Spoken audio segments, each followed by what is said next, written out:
හැබැයි චූටි දුව තරම්ම ලස්සනයි.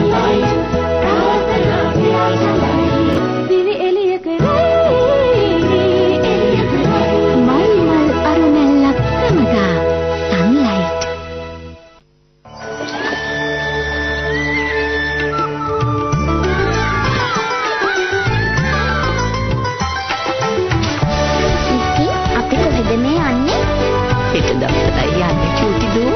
හෙට දවසටයි.